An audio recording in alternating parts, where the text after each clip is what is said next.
अस्सलाम वालेकुम अहबाब। ज़ैबनिसा ज़ेबी आपसे मुखातिब हूँ और जैसा कि आपके इल्म में है कि मैं आजकल जो मेरे कुछ मज़ामीन हैं, कुछ तहक़ीक़ व तनक़ीद के हवाले से काम है और ये मेरी जो कुलियात आई है 2000 सफ़ी की कुलियात है पता ज़ीस्त, ये अभी 2019 में आई है और इस कुलियात में कॉलम, तहक़ीक़, तनक़ीद, तज़किरे, तबसरे, इंटरव्यू, सर्वे, मकाले, तराजीम, याददाश्तें और बहुत कुछ इस किताब कुलियात में है। तो इसमें से मैं अभी फ़िल वक्त कुछ शौरा व दवा के बारे में बात कर रही हूँ। उसके बाद में हमारे दूसरे मौज़ूआत तो बहुत से हैं इस किताब में कुलियात में।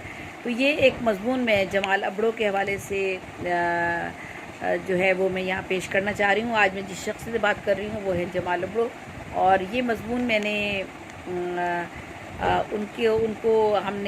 मैं महकमा इत्तलात हुकूमत सिंध में अफसर इत्तलात थी, तो वहाँ पर उनके लिए एक प्रोग्राम मुनक्किद किया गया था हमारे ऑफ़िस में ही। तो मुझसे कहा गया कि ज़ेबी साहिबा वो जमाल अबड़ो साहब आ रहे हैं तो आपने कुछ बोलना है। तो ये मैंने उस वक्त मैं ऑफ़िस में ही थी, मैंने फिर ये फ़ौरन जो मज़मून उनके लिए पेश किया वो आप सबकी समातों की नज़र करती हूँ। जमाल अबड़ो बहैसियत एक कहानीकार।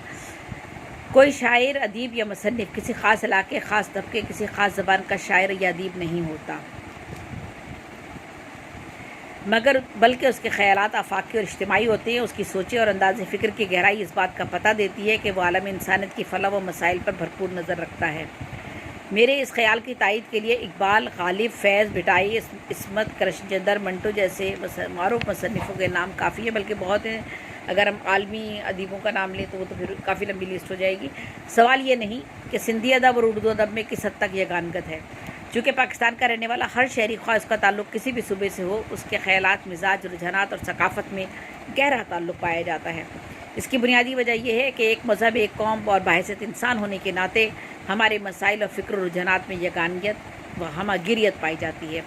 जहाँ तक सिंधी अदब का ताल्लुक़ है तो इस अमर से सब वाकिफ़ हैं कि इस सरज़मीन के अदीबों ने पाकिस्तान की दूसरी इलाकाई ज़बानों के दोष बदोश काबिल क़द्र ख़िदमत अंजाम दी है और तख्लीकी कामों में बढ़ चढ़ कर हिस्सा लिया है। सचल सरमद, शाह अब्दुल लतीफ़ भिटाई, अब्दुल करीम गदाई, शेख अयाज़, अब्दुल मजीद सिंधी, अब्दुल वाहिद सिंधी, सरवेज़ सजावली, इमदाद हुसैनी, शमशीर उल हैदरी, अब्दुल गफ़ार, तबस्सुम भुट्टो, शेख अज़ीज़, अब जमाल अबड़ो जैसे अदीबों और शायरों की तख्लीकी कामों की वजह से सिंध की सरज़मीन का अदब जिंदा व जावेद बनकर दमकता रहा है।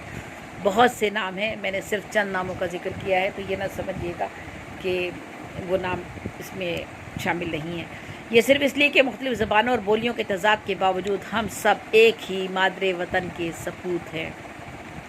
बस ये कहा जा सकता है कि लिसानी रुकावटें अदब के फ़रोग़ व नशोनुमा और मकबूलियत पर मुकम्मल तौर पर असरअंदाज नहीं होती, क्योंकि जब गोरकी, टॉलस्टॉय, क्रिश्चियन केट्स, साहिर और मंटो की तख्लीक़ात के तर्जुमे दुनिया भर के अफराद को यकजा कर सकते हैं, तो फिर हमारे अदीबों और मुसन्निफ़ों के ख़यालात की पहुँच लिसानी तज़ादात से बालातर होकर न सिर्फ पाकिस्तान बल्कि आलम सतह पर मकबूलियत हासिल क्यों नहीं कर सकती। यहाँ जमाल अबड़ो साहब के अफसानों का मजमा पशु पाशा की मकबूलियत इस बात का सबूत है कि सिंधी में होने के बावजूद इन कहानियों ने ज़्यादा से ज़्यादा क़ायरीन को मुतासिर किया और जमाल अबड़ो साहब की कहानियों में तबका वारिद के ख़िलाफ़ एक जिहाद की शक्ल मिलती है। उनकी तहरीरें इक़्तिसादी नाहमवारियों और समाजी मसाइल का हयाता की हुई हैं।